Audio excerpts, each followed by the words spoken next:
यानंतरची बातमी पावसासंदर्भातली आहे। छत्रपती संभाजीनगरमध्ये 28 मंडळांमध्ये अतिवृष्टी झाली असली तरी अद्यापही धरणांमधल्या पाणीसाठ्यामध्ये कोणतीही वाढ झालेली नाहीये। छत्रपती संभाजीनगर जालन्यासह 300 खेड्यांची तहान भागवणाऱ्या जायकवाडी धरणामध्ये केवळ 4% पाणीसाठा शिल्लक आहे।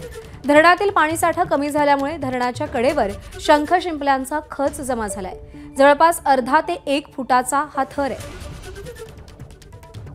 कृष्णा केंडे आपले प्रतिनिधी सध्या आपल्यासोबत आहेत। कृष्णा, पाऊस पडून सुद्धा धरण क्षेत्रामध्ये वाढ होताना का दिसत नाहीये, पाणी साठ्यामध्ये वाढ होताना का दिसत नाहीये?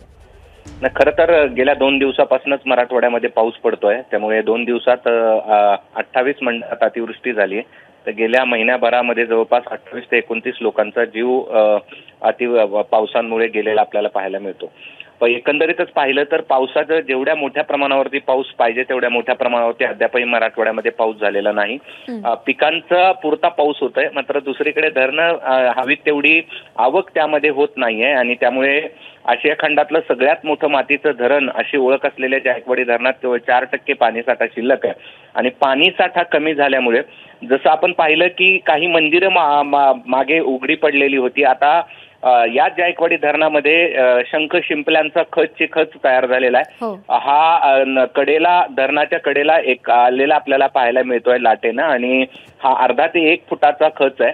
मात्र यातली महत्वाची बातमी हीच आहे की मोठा पाऊस झालेला नाही, त्यामुळे अद्याप मोठी धरणे जी आहेत ती हवी तेवढी भरलेली नाहीत, त्या धरणामध्ये आवक मोठ्या प्रमाणावर येत नाही। दुसरीकडे शंख शिंपल्यांचा खच कडेला पाहायला मिळतोय। प्रज्ञा, मोठ्या धरणांमध्ये जर पाणीसाठा वाढायचा असेल तर आत्ता झालाय त्याच्यापेक्षा जास्त पाऊस होणं गरजेचं आहे। कृष्णा, धन्यवाद दिलेल्या माहितीसाठी। नमस्कार। मन सुद्धा तुझं ही वेगळ्याच प्रकारची मालिका तुम्हा सगळ्यांना खूप आवडली होती। याचा दुसरा सीझन कधी येणार अशी विचारणा झाली। प्रतीक्षा संपली आहे मित्रांनो, येतोय मन सुद्धा तुझंचा दुसरा सीझन। होई मन